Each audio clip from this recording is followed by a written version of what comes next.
Hi hello ನಮಸ್ತೆ welcome to my YouTube channel. ಎಲ್ಲರೂ ಹೇಗಿದ್ದೀರಾ? ಎಲ್ಲರೂ ತುಂಬ ಚೆನ್ನಾಗಿದ್ದೀರಾ ಅಂತ ಅಂದ್ಕೊಂಡು ನೋಡಿರಿ ಸ್ನೇಹಿತರೆ, ನಾವು ಕೂಡ ಸೂಪರಾಗಿದ್ದೀವಿ ನೋಡಿರಿ. ತುಂಬ ಟೇಸ್ಟಿಯಾಗಿರೋಂಥ ಒಂದು ರೆಸಿಪಿನ ತೊಗೊಂಡು ಬಂದೀನಿ. ಅದು ಸ್ನ್ಯಾಕ್ಸ್ ಅಂತ ಹೇಳ್ಬೋದು ರೀ. ಕಾಫಿ ಟೀ ಜೊತೆಗೆ ಅಂತೂ ಸೂಪರಾಗಿ ಸ್ನ್ಯಾಕ್ಸ್ ಇರುತ್ತೆ. ಆರೋಗ್ಯಕ್ಕೂ ಕೂಡ ತುಂಬ ಒಳ್ಳೆಯದು, ಸೂಪರ್ ಅಂತಲೇ ಹೇಳ್ಬೋದು ನೋಡಿರಿ. ಹೆಸರು ಕಾಳನ್ನ ಮೊಳಕೆ ಬರೆಸಿ ಮತ್ತು ಶೇಂಗದ ಕಾಳನ್ನ ನೆನೆ ಹಾಕಿ ನಾವಿಲ್ಲಿ ಒಂದು ಸ್ನ್ಯಾಕ್ಸ್ ಮಾಡಕತ್ತೀನಿ ನೋಡಿರಿ. ತುಂಬ ಟೇಸ್ಟಿಯಾಗಿರುತ್ತೆ. ಮಕ್ಕಳು ಕೂಡ ಇಷ್ಟಪಡ್ತಾರೆ, ದೊಡ್ಡವರು ಕೂಡ ಇಷ್ಟಪಡ್ತಾರೆ ಸ್ನೇಹಿತರೆ. ಇದು ನಾವು ಮಕ್ಕಳು ಟಿಫಿನ್ಗಾದರೂ ಕೂಡ ಮಾಡಿ ಕಟ್ಬೋದು ನೋಡಿರಿ. ತುಂಬ ಸಿಂಪಲಾಗಿ ಮಾಡ್ಕೋಬೋದು, ಎರಡೇ ಪದಾರ್ಥನ ಬಳಸ್ಕೊಂಡು. ಅದು ಹೆಸರು ಕಾಳು ಮತ್ತು ಶೇಂಗಾ. ಟೇಸ್ಟ್ ಅಂತೂ ಅದ್ಭುತವಾಗಿ ಇರುತ್ತೆ. ಇದನ್ನು ಹ್ಯಾಂಗೆ ಮಾಡೋದು ಅಂತೇಳಿ ಹೋಗಿ ನೋಡ್ಕೊಂಡು ಬರೋಣ ಬನ್ನಿ ಸ್ನೇಹಿತರೆ. ವಿಡಿಯೋ ನೋಡ್ತಾ ಇರೋರಿಗೆಲ್ಲರಿಗೂ ಕೂಡ ಥ್ಯಾಂಕ್ ಯು. ಪ್ಲೀಸ್ ಇದೇ ಥರ ಸಪೋರ್ಟ್ ಮಾಡಿರಿ ಅಂಥೇಳಿ ಕೇಳ್ಕೊತೀನಿ. ಬರ್ರಿ ಇವಾಗ ತಡ ಮಾಡದೆ ಈ ಸ್ನ್ಯಾಕ್ಸ್ ಹ್ಯಾಂಗೆ ಮಾಡೋದು ಅಂತ ನೋಡ್ಕೊಂಬರೋಣ. ತುಂಬಾ ಸಿಂಪಲಾಗಿ ಟೇಸ್ಟಿಯಾಗಿ ಮಾಡ್ಕೋಬೋದು ನೋಡಿರಿ. ಇದನ್ನು ನಾನು ಮುಂಚೆನೇ ನೆನೆ ಹಾಕಿ ಕಟ್ಟಿಟ್ಟಿದ್ದೆ. ಮೊಳಕೆ ಎಲ್ಲ ಬಂದೈತಿ ಹೆಸರು ಕಾಳು. ಮತ್ತು ಇದು ಕೂಡ ನಾನು ನೆನೆ ಇಟ್ಟೆ ತೊಗೊಂಡಿದ್ದೀನಿ ರೀ, ಅಂದ್ರೆ ಶೇಂಗಾದ ರೀ. ಶೇಂಗಾ ಕೂಡ ನಾನು ನೆನೆ ಇಟ್ಟೆ ತೊಗೊಂಡಿದ್ದೀನಿ. ಆದರೆ ಅದಕ್ಕೆ ಮೊಳಕೆ ಬರ್ಸಿಲ್ರಿ, ಬರೀ ನೆನೆ ಹಾಕಿ ಮಾತ್ರ ಮಿಕ್ಸ್ ಮಾಡ್ಕೊಂಡೀನಿ. ಮೊಳಕೆ ಬೇಕಾದ್ರೂ ಕೂಡ ಬರ್ಸ್ಕೊಬೋದು. ನೆನೆ ಹಾಕಿ ಕಟ್ಟಿಟ್ಬಿಟ್ಟು ಅಂದ್ರೆ ಮೊಳಕೆನೂ ಕೂಡ ಬರುತ್ತೆ ರೀ. ನಾನು ಅದು ಹಂಗೆ ಮಾಡಿಲ್ಲ. ಇಲ್ಲಿ ನಾನು ಒಂದು ಅರ್ಧ ಬಟ್ಲದಷ್ಟು ಮೊಳಕೆ ಬಂದಿರುವಂಥ ಹೆಸರು ಕಾಳು ಮತ್ತು ಶೇಂಗಾ ಎರಡೂ ತೊಗೊಂಡಿದ್ದೀನಿ. ಒಂದು 4 ಸ್ಪೂನಷ್ಟು ಕಡಲೆ ಹಿಟ್ಟು ತೊಗೊಂಡಿದ್ದೀನಿ ನೋಡಿರಿ. 4 ಸ್ಪೂನಷ್ಟು ಕಡಲೆ ಹಿಟ್ಟು. ಇಲ್ಲಿ ಹಸಿ ಮೆಣಸಿನ್ಕಾಯಿ ಮತ್ತು ಹಸಿ ಶುಂಠಿ, ಕೊತ್ತಂಬರಿ, ಕರಿಬೇವು ಇದಿಷ್ಟು ಬೇಕಾಗ್ತದೆ ನೋಡಿರಿ. ತುಂಬ ಟೇಸ್ಟಿಯಾಗಿ ಮಾಡ್ಕೋಬೋದು. ನಾನಿಲ್ಲಿ ಮಿಕ್ಸಿ ಜಾರಿ ತೊಗೊಂಡಿದ್ದೀನಿ. ಈ ಮಿಕ್ಸಿ ಜಾರಿ ಒಳಗೆ ಮೊಳಕೆ ಬಂದಿರುವಂಥ ಹೆಸರು ಕಾಳು ಮತ್ತು ಶೇಂಗಾನ ಹಾಕೋತೀನಿ. ಇಷ್ಟನ್ನು ಹಾಕೊಂಡ್ಬಿಟ್ಟು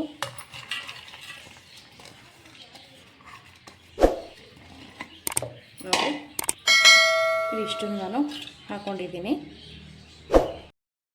ಇವಾಗ ನಾನು ಕೊತ್ತಂಬರಿ ಸೊಪ್ಪು, ಕರಿಬೇವಿನ ಸೊಪ್ಪು, ಹಸಿಮೆಣಸಿನ್ಕಾಯಿ ಮತ್ತು ಇಲ್ಲಿ ಹಸಿ ಅಲ್ಲ ಅದು ಕೂಡ ಇದ್ರೊಳಗೆ ಹಾಕ್ಕೊಳಕತ್ತೀನಿ ನೋಡಿರಿ.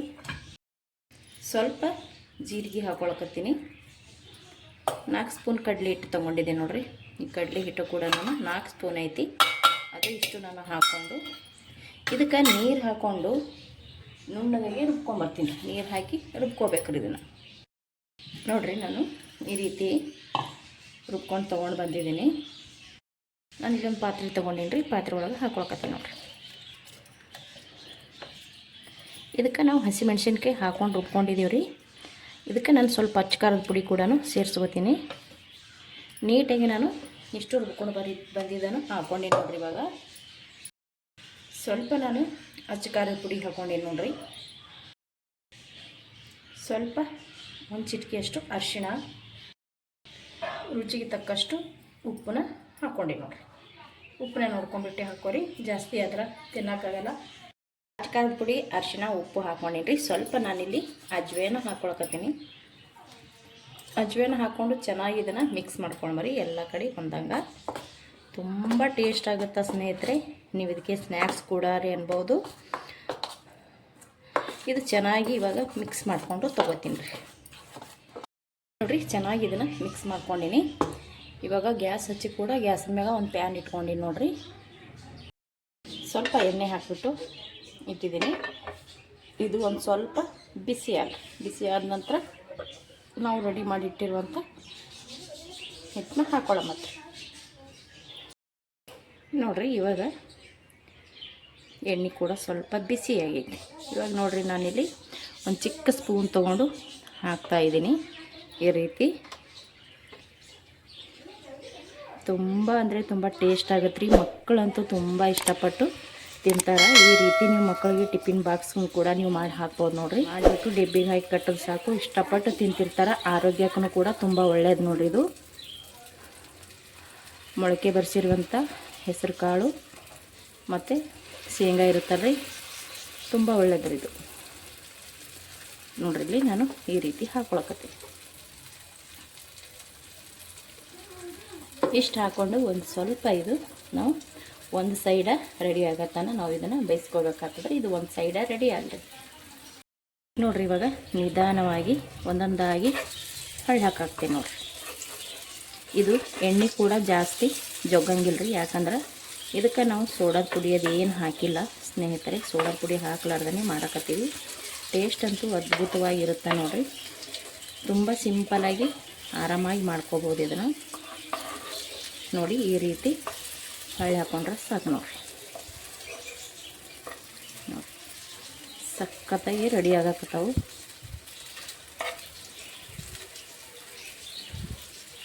ಸಖತ್ತಾಗಿ ಗಮನ ಕೂಡ ಬರಕತ್ತೈತಿ ನೋಡಿ.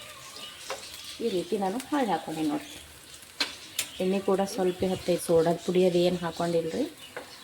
ತುಂಬ ಒಳ್ಳೆಯದಾಗ್ತದೆ. ಮಕ್ಕಳು ಕೂಡ ಇಷ್ಟಪಡ್ತಾರೆ, ಮನೇಲಿ ಎಲ್ಲರೂ ಕೂಡ ಇಷ್ಟಪಡ್ತಾರೆ. ಅಷ್ಟು ಟೇಸ್ಟಿಯಾಗಿರುತ್ತೆ ಈ ಒಂದು ಸ್ನ್ಯಾಕ್ಸು. ಅದು ಹೆಸರು ಕಾಳು ಶೇಂಗಾನ ಬಳಸಿ ಮಾಡ್ತಾಯಿದ್ದೀವಿ. ಆರೋಗ್ಯಕ್ಕೂ ಕೂಡ ತುಂಬ ಒಳ್ಳೆಯದೇ ನೋಡಿರಿ. ಇದು ಒಂದು ಮೈ ರೆಡಿ ಆಯಿತು. ಇನ್ನೊಂದು ಮೈನೂ ಕೂಡ ಚೆನ್ನಾಗಿ ಬೇಯಿಸಿ ತೊಗೋತೀನಿ ನೋಡಿರಿ. ಇದು 2 ಮೈ ರೆಡಿ ಆಯಿತು.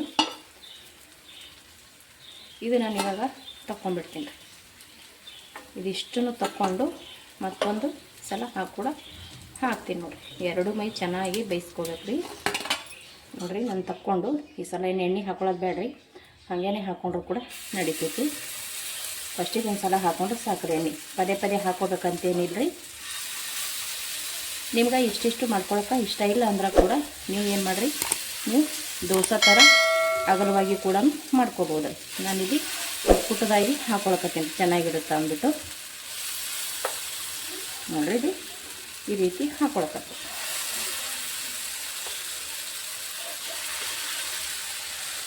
ತುಂಬ ಟೇಸ್ಟ್ ಇರುತ್ತೆ.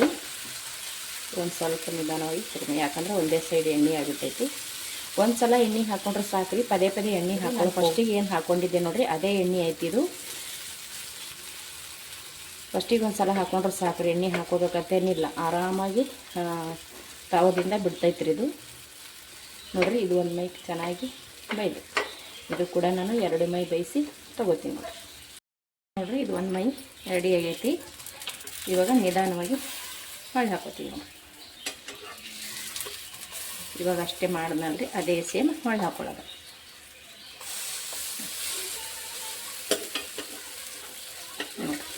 ಈ ರೀತಿ ನಿಧಾನವಾಗಿ ಹೊಳ್ಳಿ ಹಾಕೋತೀವಿ. ಅದಕ್ಕೆ ಎಣ್ಣೆ ಅದೇನು ಹಾಕೊಳ್ಳೋದು ಬೇಡ್ರಿ, ಹಾಗೇನೆ ಮಾಡ್ಕೊಂಡ್ರು ಕೂಡ ನಡಿತೈತೆ ನೋಡಿರಿ. ಇವಾಗ ಇದು ಕೂಡ ನಾನು 2 ಮೈ ಬೇಯಿಸಿ ತೊಗೋತೀನಿ ನೋಡಿರಿ. ಇವಾಗ ಇಲ್ಲಿರೋದೆಲ್ಲನೂ ಕೂಡ ಇದೇ ಥರ ರೆಡಿ ಮಾಡಿ ತೊಗೋತೀನಿ. ರೆಡಿ ಅದು ನೋಡಿರಿ. ನಾವು ಮಾಡಿರುವಂಥ ಹೆಸರು ಕಾಳು ಮೊಳಕೆನ ಬರೆಸಿ ಶೇಂಗಾನ ನೆನೆ ಹಾಕಿ ಮಾಡಿರುವಂಥ ಈ ಒಂದು ಸ್ನ್ಯಾಕ್ಸ್ ರೀ. ತುಂಬ ಅಂದರೆ ತುಂಬ ಟೇಸ್ಟಿಯಾಗಿರುತ್ತೆ ರೀ ಸ್ನೇಹಿತರೆ. ತುಂಬ ಸಿಂಪಲ್ಲಾಗಿ ಕಡಿಮೆ ಪದಾರ್ಥಗಳನ್ನು ಮತ್ತು ಕಡಿಮೆ ಎಣ್ಣೆನ ಬಳಸಿ ಮಾಡಿರುವಂಥ ಈ ಸ್ನ್ಯಾಕ್ಸು. ಫಸ್ಟಿಗೆ ಒಂದು ಸತಿ ನಾವು ಎಣ್ಣೆ ಹಾಕ್ಕೊಂಡ್ರೆ ಸಾಕ್ರಿ, ಪದೇ ಪದೇ ಹಾಕೋಬೇಕಂತೇನಿಲ್ಲ. ಈ ರೀತಿ ನಾವು ಮಾಡಿ ಮಕ್ಕಳಿಗೆ ಟಿಫಿನ್ಗೆ ಕಟ್ರಿ ನೀವು ತುಂಬ ಇಷ್ಟಪಟ್ಟು ತಿಂತಾರೆ ನೋಡಿರಿ. ಪ್ರತಿಯೊಬ್ಬರಿಗೂ ಕೂಡ ಇಷ್ಟ ಆಗುತ್ತಾ ಅಂತೀನಿ. ಟೇಸ್ಟ್ ಅಂತೂ ಅದ್ಭುತವಾಗಿರುತ್ತೆ. ಆರೋಗ್ಯಕ್ಕೂ ಕೂಡ ತುಂಬಾ ಒಳ್ಳೆಯದಂತಲೇ ಹೇಳ್ತೀನಿ ನೋಡಿರಿ. ಬಾಯಲ್ಲಿ ಇಟ್ಟರೆ ಸಾಕು ಬೆಣ್ಣೆ ಹಾಗೆ ಕರಗಿ ಹೋಗುತ್ತಾ. ನಾವು ಮಾಡಿರುವಂಥ ಈ ಸ್ನ್ಯಾಕ್ಸ್ ನಿಮಗೆ ಇಷ್ಟ ಆಗಿತ್ತಪ್ಪ ಅಂದ್ರೆ ಪ್ಲೀಸ್ ಒಂದು ಲೈಕ್, ಶೇರ್, ಕಮೆಂಟ್ ಮಾಡಿರಿ. ಇಷ್ಟೊತ್ತನ ವೀಡಿಯೋ ನೋಡಿದವ್ರಿಗೆಲ್ಲರಿಗೂ ಕೂಡ ಥ್ಯಾಂಕ್ ಯು. ಪ್ಲೀಸ್ ಇದೇ ರೀತಿ ಸಪೋರ್ಟ್ ಮಾಡಿರಿ ಸ್ನೇಹಿತರೆ. ಮತ್ತೊಂದು ಹೊಸ ರೆಸಿಪಿಯೊಂದಿಗೆ ಸಿಗ್ತೀನಿ ರೀ. ಅಲ್ಲಿ ತನಕ ಮತ್ತೊಮ್ಮೆ ಎಲ್ಲರಿಗೂ ಕೂಡ ನಮಸ್ಕಾರ ಆ್ಯಂಡ್ ಥ್ಯಾಂಕ್ ಯು.